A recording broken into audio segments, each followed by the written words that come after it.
power, pride, and missiles, Iran stands its ground. Hey everyone, welcome back to the channel. Today we're diving into one of the most intense global crises right now, the escalating war between the United States, Israel, and Iran. It's called Operation Epic Fury on the US side, and it's shaking the world. What started as targeted strikes has turned into full-blown conflict with missiles flying, cities hit, and massive division here at home. Americans are split.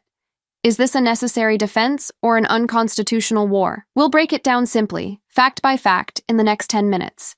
If you're new here, hit subscribe and let's get into it. How it started. It all kicked off around February 28, 2026. The US and Israel launched coordinated airstrikes on Iran under Operation Epic Fury. The goal?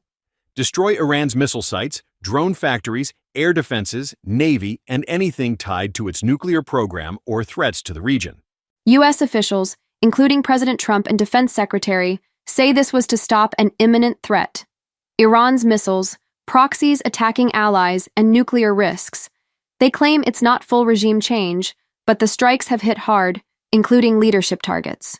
Reports say Iran's supreme leader was among those affected early on. Iran hit back fast with drones and missiles on U.S. bases, Israeli cities, and allies in the Gulf.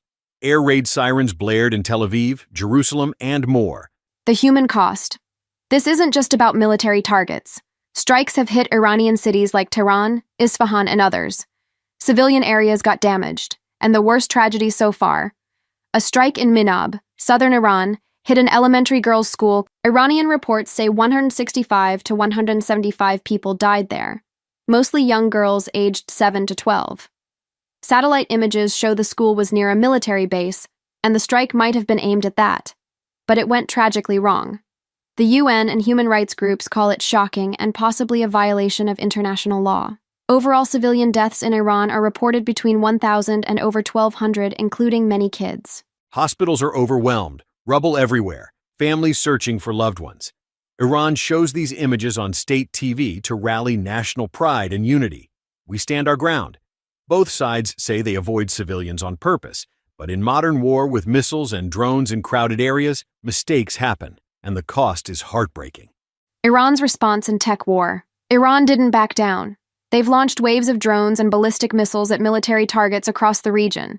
U.S. bases, Israel, even allies. They say it's deterrence, not aimed at civilians. This is high-tech warfare: missiles, air defenses, electronic jamming.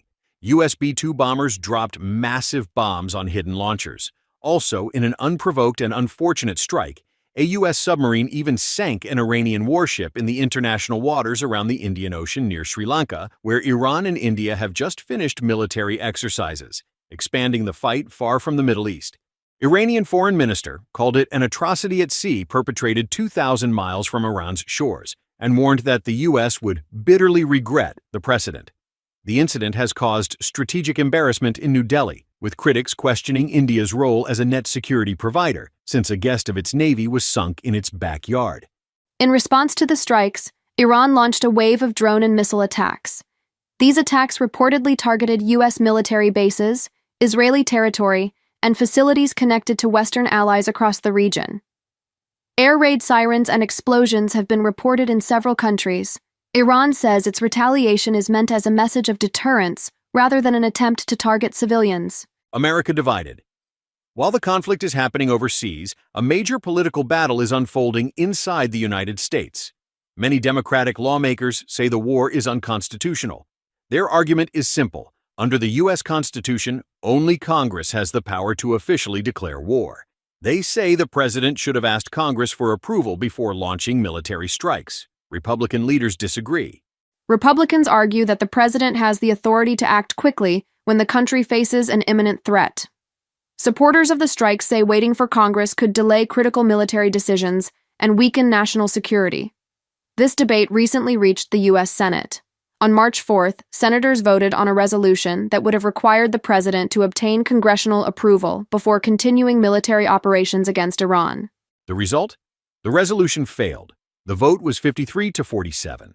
Most Republicans voted against the measure, while most Democrats supported it. This means the military operations can continue under presidential authority. Protests erupted in U.S. cities like New York and Chicago, Anti-war crowds fear another endless conflict. Global ripple effects. This war hits your wallet too. The Strait of Hormuz, that narrow choke point, carries 20% of world oil. Iran threatened to close it. Shipping companies stopped most traffic. Tankers rerouted around Africa. Vessel flow dropped massively. Some say 80–90%. Oil prices jumped 10 to 12% or more. Gas prices rising, shipping costs up, everything from groceries to flights could get pricier. China, India, Europe, all worried about energy shortages. Russia and others warn of bigger economic chaos. The UN calls for ceasefire and talks, but fighting continues. The Iran conflict has become more than just a regional confrontation. It is now a global issue involving politics, economics, and international security. Inside the United States, politicians remain deeply divided over the legality and strategy of the war. Around the world, governments are watching closely as oil markets fluctuate and tensions rise. What began as targeted strikes has evolved into a dangerous struggle over power, influence, and national security. And the decisions made in the coming weeks could shape the future of the Middle East and the global economy for years to come. For now, the world waits and watches. Is this defending security or risking a wider war? Power, pride, missiles, it's a dangerous mix. What do you think? Is the US right to strike, or should Congress stop it? Drop your thoughts below, like if this helped make sense of the chaos, and share with friends. Stay informed, stay safe. I'll see you in the next one. Subscribe, like, bell icon. Thanks for watching. Peace.